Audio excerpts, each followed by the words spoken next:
Lakeshore community. We have today a very special guest who has graciously took his time in his busy schedule to be here with me. Ladies and gentlemen, please welcome the one and only, the TDSB Trustee for the Etobicoke Lakeshore, Mr. Patrick Nunziata, here to the Jimmy Kelting Show and to Lakeshore Collegiate. I believe this is the first time you are here. That is the first time. Thank you for having me, Jigme. It's an honor to be on your show. Yeah. So we'll just jump right into it. Patrick Nunziata was born in 1992 in Toronto, Ontario, into a Toronto political family. His father, John Nunziata, is a former MP, and his aunt, Frances Nunziata, is a Toronto City Councillor. Patrick received a Bachelor of Fine Arts from Western University and is a practicing visual artist and entrepreneur. He has a fashion art company named Posisure. Nunziata announced on June 21st, 2018 that he was running in the 2018 Toronto municipal election for Ward 3 Toronto District School Board Trustee and successfully won his riding. That is correct. And is now proud to be the newly elected TDSB Trustee for Etobicoke Lakeshore. But yeah, without further ado, let's start the interview. Let me just introduce everybody around the table first. So here on the Jimmy Kelting Show, I have McCoy, Chigme's little partner in crime, I guess you could say. Mr. Jameer, technical support is all. Alan Easton, the school principal here. And so, yeah, we'll get right into it. The first question is, what inspired you to get into politics? Well, it's a number of things. I saw an opportunity and I pursued it. There was a lot of support from my friends and family who said, this is possible. We can make this happen. And yeah, it's just sort of carrying on a family tradition that I've sort of grown up watching and seeing, from my aunt and my dad. And another reason is, as a visual artist, I explore all opportunities and I like to follow things through and see where they lead. So I think I sort of decided to run as sort of a creative thing. Mm-hmm. I was interested in the concept of an election and putting your name out there and outreach. And I was also interested in the learning experience around all the responsibilities of being a school trustee. And I saw a good relationship between education and being creative and visual art and all kinds of art. And I want to sort of promote that. Okay. Will, do you have a question for him? Sure. Since I read on your Twitter that you're a visual artist, so I was wondering, how has your career in visual art affected your TDSB career, or vice versa, for that matter? It's really tough to say. I am 5 months into the trustee job, and I've been painting for over 12 years now. I went to university. I studied fine art there, and painting definitely is a lifelong practice of mine. It just sort of relates to the trustee thing. When I am a school trustee, I always sort of like to promote the arts, so I think that is a good relationship. And outside of that, it just sort of comes up here and there that I'm also an artist. Interesting. Mm-hmm. So the second question I have was, what motivated you to make the decision that you want to become the TDSB Trustee for Etobicoke Lakeshore? And can you explain to our viewers here about what was that process was like? Well, the process, it was about a year before when the idea was sort of tabled, in my life. And I was, for 6 months after that, I was like, well, I don't know, like maybe not. And, it just sort of led to the point where, I like to think of myself as a bit of an entrepreneur. I like to bark up every tree and just sort of explore every option that is available. And I just happen to be, a very much available and creative and willing to apply myself. And that sort of tipped the scales. And I consulted with my friends and family, and they said, we're going to back you up on this. We're going to support you in your campaign. And they're willing to help me out. So I felt a little bit of confidence going into it, knowing I wasn't like totally all alone trying to make it happen. So, just knowing that I had people that were going to back me up and a willingness, interest, and docility to learn about this whole process and through this role, it just sort of all coalesced right before the deadline, and I put my name in. Really interesting. So I want to pass it over back to Will again for Sure. another question. Sure. So, since you're the TDSB trustee and your whole job, I guess, is collecting the opinions of the school body, I was wondering, what are your methods for collecting opinions from said school body? Everybody that I meet, everybody that I'm in contact with, I like to let them know that I'm here to help them with regards to the public education. And I ask people, is there anything I can do? I give out my card whenever I can. And I just say, hey, if there's ever anything that I can do on your behalf, I will follow through with it. It's just sort of continuing that canvassing of people. It does work. So the next question we have for you is, I see that you really seem to really like art. So can you explain a little bit about what your art line is called and what that is all about? So I started a line of wearable art called beausejour.co. It's actually named after my best friend. His name is Nick Beausejour. I just sort of liked his name, so I titled it that. And that was a title for a project where I create handbags out of paintings. So I make a large painting, cut up that painting, and make a limited edition line of simple bags, tote bags, pouches, travel cases, like zippered pouches. It sort of grew to jean jackets, which when it really hit off, when I was doing my abstract art on the back of jean jackets and sewing paintings onto jean jackets. That's when I got a lot of interest, and I actually collaborated with Pink Tartan, which is a line based downtown Toronto.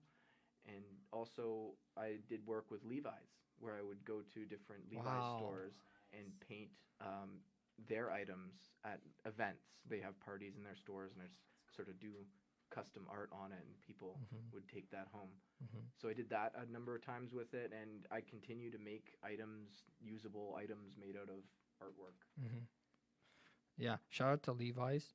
Levi's actually has good clothing, so go get it from them. You heard it from here. So I want to pass it over back to Will. So, what are your workspace relations with other trustees? Pardon me? Workspace relations, like, do trustees like talk to each other often, or are they just kind of walled off and do their own thing? Well, when we go to board and we go to committee meetings, we do speak to one another, and we communicate with each other on what's going on in our day-to-day role and our wards, and we sort of come together around certain issues which are not specific to one area. So, when we meet at committee, sometimes we call each other, but for the most part, there's a lot of stuff to do as a one school trustee in one ward. Like, the amount of emails that I get from people is unbelievable. I can sit on the computer and send emails all day, and I wouldn't get through them all. But, it's really important to me that I respond to everybody that reaches out to me and put some time into solving or helping them solve whatever issue they have with regards to public education.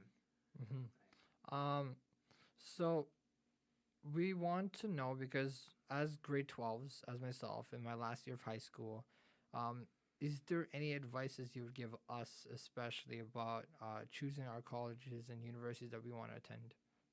Well, what I can say is that it's a lot easier to change the path you're on earlier in life than it is later.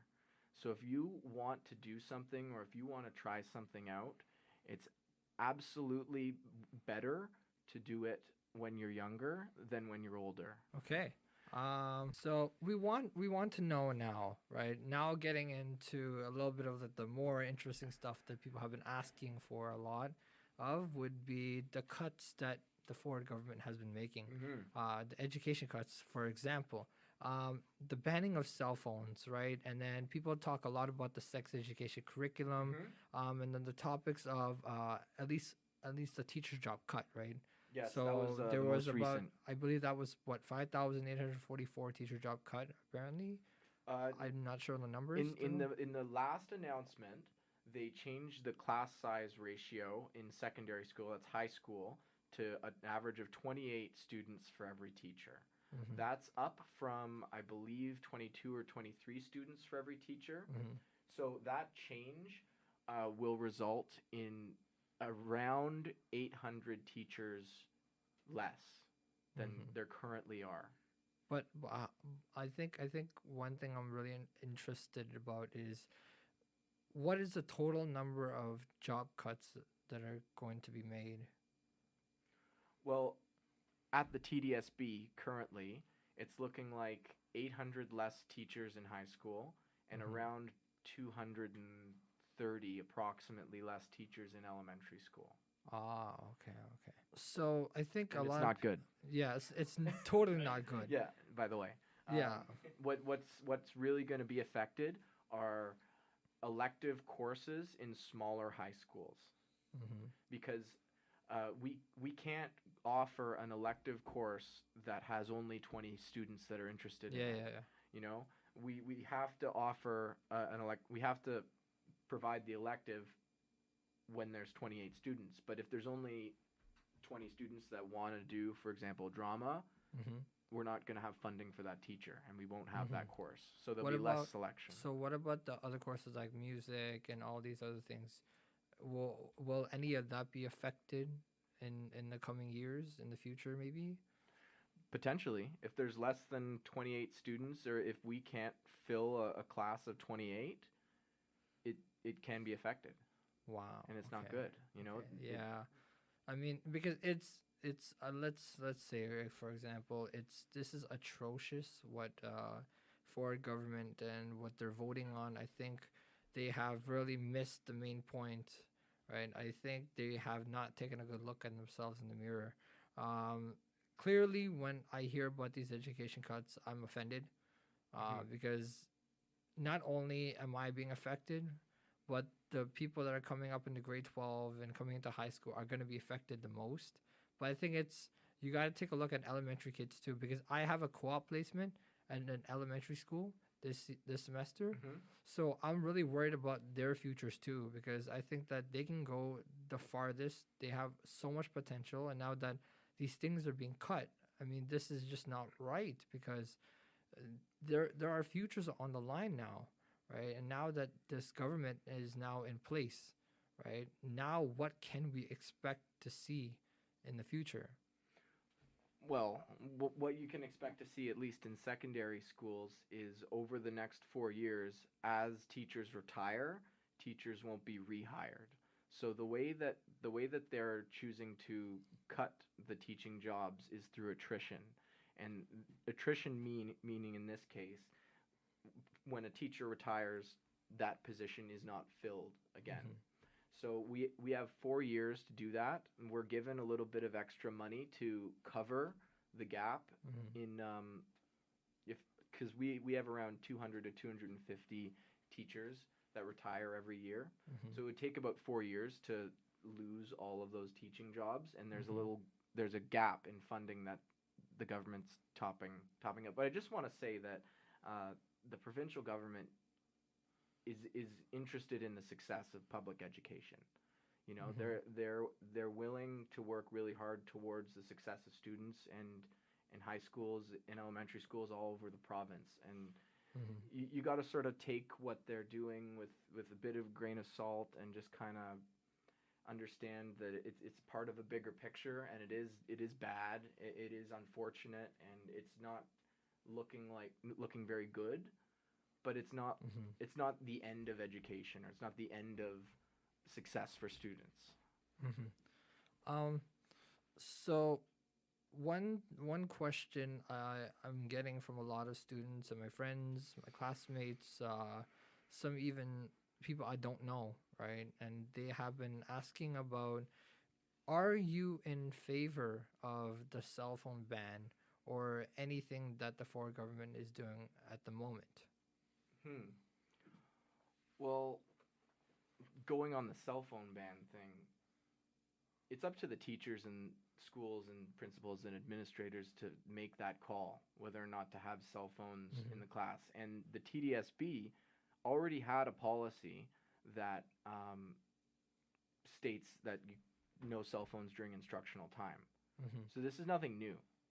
Yeah. They just sort of introduced it province-wide, and they want to reiterate that it's important. So this was already in place, but just wanted to make it province-wide this time. Yeah, the TDSB already did this. You know, Oh, they okay, already okay. tell their teachers, hey, don't have cell phones in class, except for if it's going to enhance your curriculum and enhance the education. Yeah. But yeah, I mean, I've grown up having a cell phone, and I find even now it's a huge distraction. And sometimes I feel like a break from cell phones and, you know, a structured one in instructional time might be a good thing. Okay. You know? Okay. When you're outside of class, like you can be on your phone all you want, but I think it really can help students to be able to take that break from a cell phone screen and to be able to like practice that focus that really does need to be built up. You need to practice being able to focus and being able to read long, dense texts and all of that. And you can't really do that if every minute and a half you feel the need to check your Instagram likes or check your Facebook or text somebody. You know, you gotta be able to focus. And so I think I support the cell phone thing. Okay. Like another thing I've been worried about, and I want more clarification on because I wasn't really understanding what it was about. But what does the OSAP cuts mean for like me, for example, and all the grade 12s here, right, and going into post-secondary? What does these OSAP cuts mean?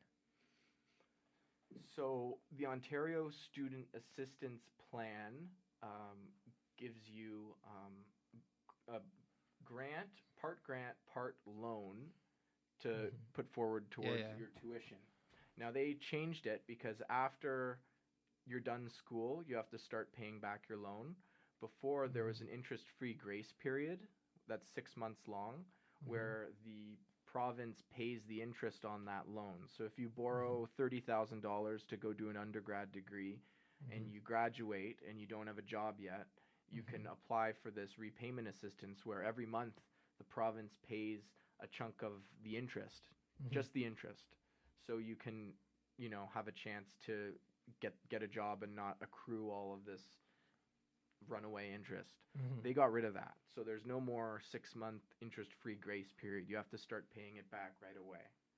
And they also changed it so I believe it was families with a household income of $175,000 were receiving big amounts of OSAP loans.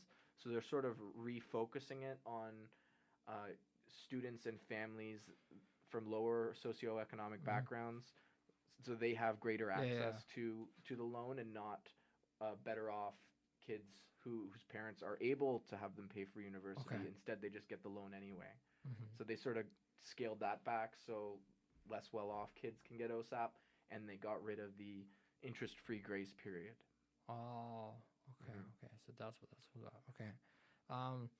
And a major cut that was made. Now I'm hearing all about this, and like I'm trying to like wrap my head around like what does this mean? So what I'm talking about here is the major cuts to the Ontario Autism Program.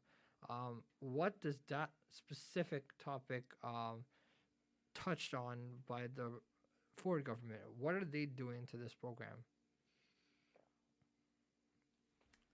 I don't really know the specifics on what they did to the program, but I do know that as a result of it, the TDSB has to pick up the slack. So there's about 200 to 250 kids with severe autism that I believe they received grants that gave them special help with regards to that. Now that they're not receiving it, a lot of them are being transitioned into TDSB schools. And yeah, we have to support them. I mean, that's our job at the TDSB, is to support these students. And they actually, after they made that autism cut, after all the backlash, they made an announcement that the TDSB is being supported financially for the extra load on our system and on all of the educators that are required to support kids with autism in TDSB schools, which is around 200 students are going to be transitioning into our system. Okay. So I think what I was some of the things that I want to touch on was, will there be like, so for example, like the Ford government, they implemented free speech on campuses like college and university campuses. So I was wondering if will they implement that on high school? So I believe what they did with regards to universities and college free speech thing is they tied a few more strings to the grants that they give to universities and colleges, so that they facilitate a more objective sort of discussion around certain issues. Okay. I feel like the Ford government saw that universities and colleges tend to be a little bit more left-leaning, and a bunch of right-wing people felt that their free speech was being impeded on. So I feel like that's where it came from. Okay. And I don't think that's going to happen in high schools, because we have a curriculum to follow that the Ministry of Education gives us. There's less sort of independent work that's being done at universities, if you know what I mean. Yeah. It's a lot bigger classes in universities, and people do their own projects, right? Yeah, because I've been wanting to like talk about like issues that are like global issues, you know, like to be addressed in schools, right? But then I felt like a little bit of the problem is schools are a little bit too over worried, I think, on like sensitivity on some stuff, right? But you have to look at some causes, for example, like the Tibetan cause, right?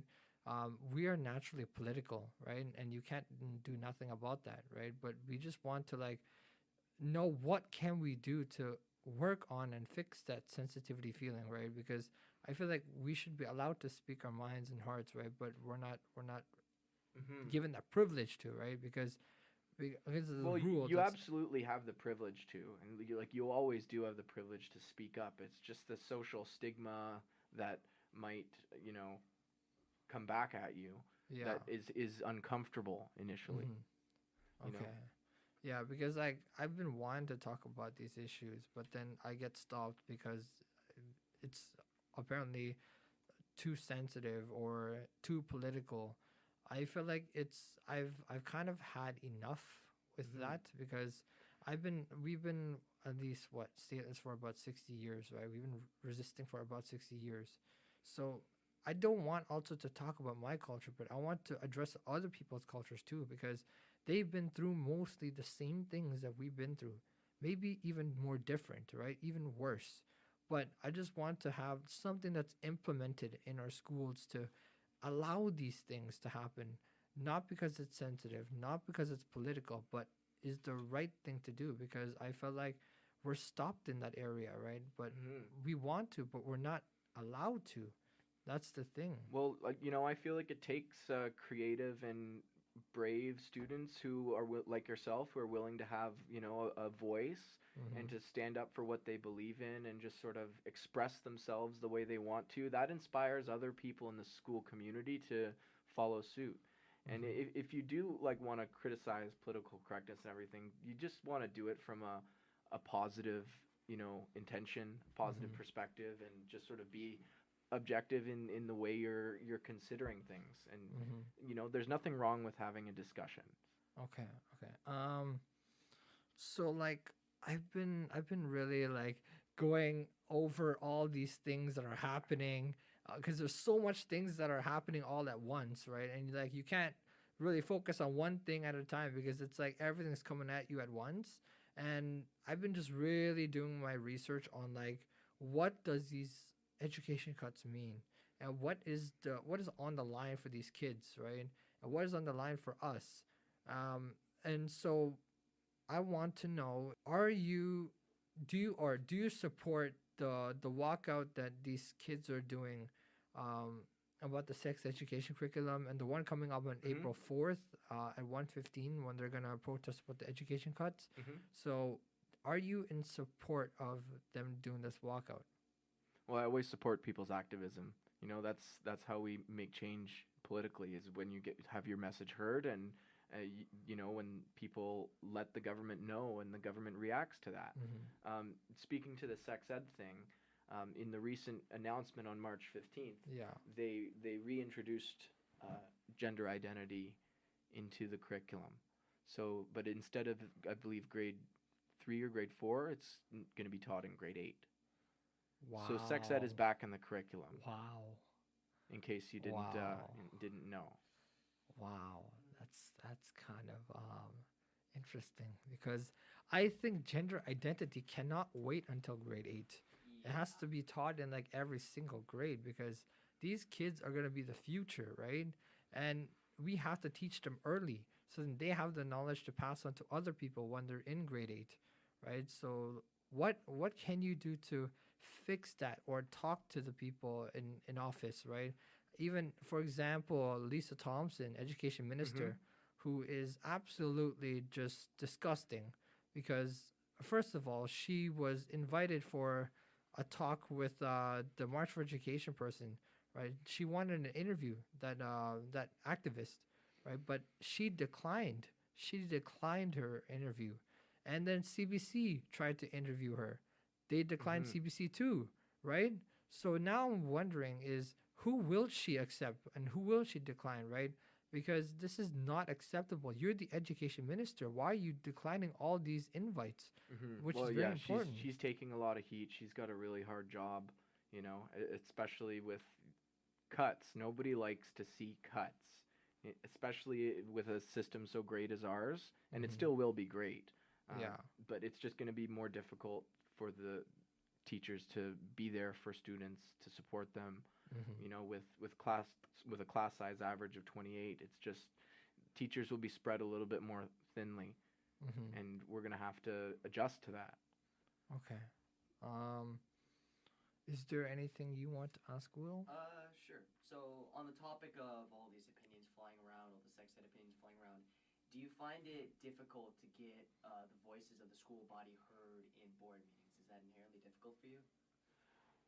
I don't think so. I think the interests of the student body or school communities are the same as the community as a whole.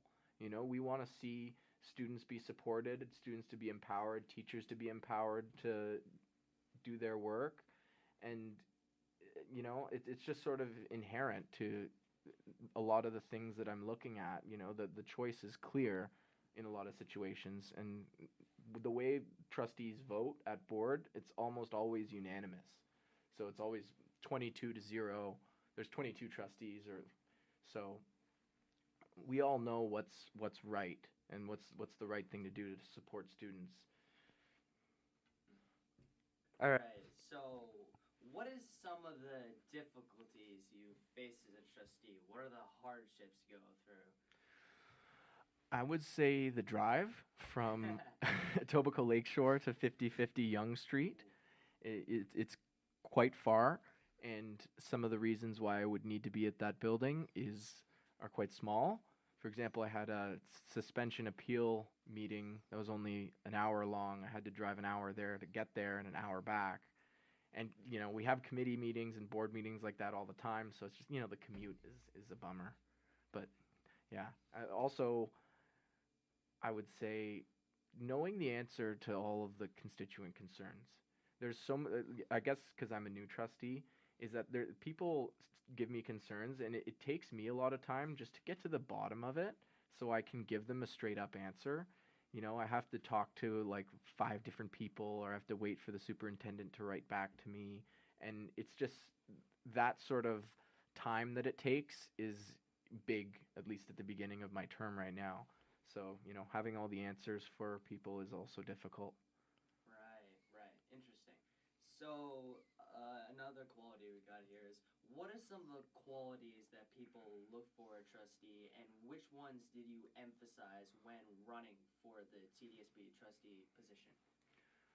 Well, I think responsiveness, being willing to call people back or to discuss with people what's going on. Being open to all ideas, all perspectives, and, passionate about the success of young people in school, and passionate about public education and its success in our community. Those are all really important things. Being known to people, You need people to feel comfortable to be able to reach you and contact you with things.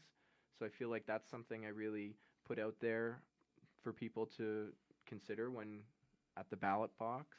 Right. So, what are the structure of board meetings like? What's it like?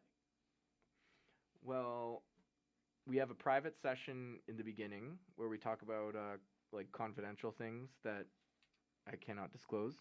Right. But it's like real estate sort of dealings and, you know, contract things that would be affected if, you know, people knew about what we were sort of deliberating on. And then we go into a public meeting where we start by celebrating board activities, and we go through an agenda of different items. With each item, we vote on it and decide whether or not to enact it, and then executive staff will take the things that we voted on and they will follow through with it. So, I've seen your tweets that you've got even fifth graders at these board meetings. Do you have any control over the students that come to these board meetings? Oh, like personally, no, but like I can absolutely have students from our ward come and do something in front of the entire board. You know, that's definitely within my thing to do. I think the grade 5 student you mentioned came from Trustee Harpreet Gill's ward, which is Etobicoke North. And yeah, like we have students come in all the time. I think every board meeting we actually have a choir come and they sing from different schools. So if you ever want to present something to the board or express yourself, it's absolutely something that can happen. I'll say I have blue notes. You should play at their thing. So. That would be cool.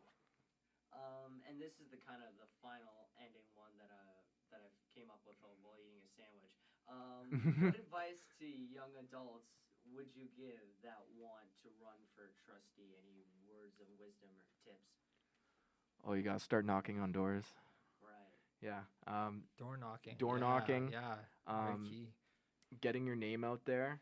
You really gotta have that cognitive bias to win an election. You know, understanding that you do need to knock on thousands of doors, and you need to fundraise. You need to ask a lot of your friends and family for money in order to buy lawn signs, in order to get flyers. If you can afford it, do a mail drop. So there's all those things that you need to consider. And most importantly, though, is knocking on doors and making that person-to-person connection and meeting as many people as you possibly can and getting your name out there. That's what you have to do, you know. Interesting. All right, that's all I got. So that's my 9, I guess. So we have actually one question that just came in from a viewer. Okay. And she her question is, what do you think about our education system? Just what do I think in general? Yeah. I think it's great. I think we're really lucky to have, you know, such an established and organized education system with a school board that has accountable school trustees and, you know, executive staff that are keeping everything organized and on the up and up. So I think, like, comparing it to schools all around the world, I think we have a really great school system. I'm not saying that it's perfect, but I think we've got great bones, you know, when it comes to public education in Toronto. So there you go. Your question has been answered. But is there anything you want to ask? I got nothing. Anything you want to ask? So I think that would be about it. Thank you, Patrick. Thank you, Mr. Reason, for coming. Thank you, Will, for being a very key asset to this interview. Yeah, Will, you're the best. Thank you to Mr. Murray, who couldn't be here. He wanted to be here, but he felt sick a little bit. So hopefully he feels better. Yeah. Did he use his sick days? I don't know if he has, but it's okay. Yes, he did. But yeah, we'll wrap it up right there. Thank you, everybody, for tuning into the Jake McKelsing Show here with the one and only TDSB Trustee for Etobicoke Lakeshore, Mr. Patrick Nunziata. Thank you. And we'll see you guys next time here on the Jake McKelsing Show. Peace.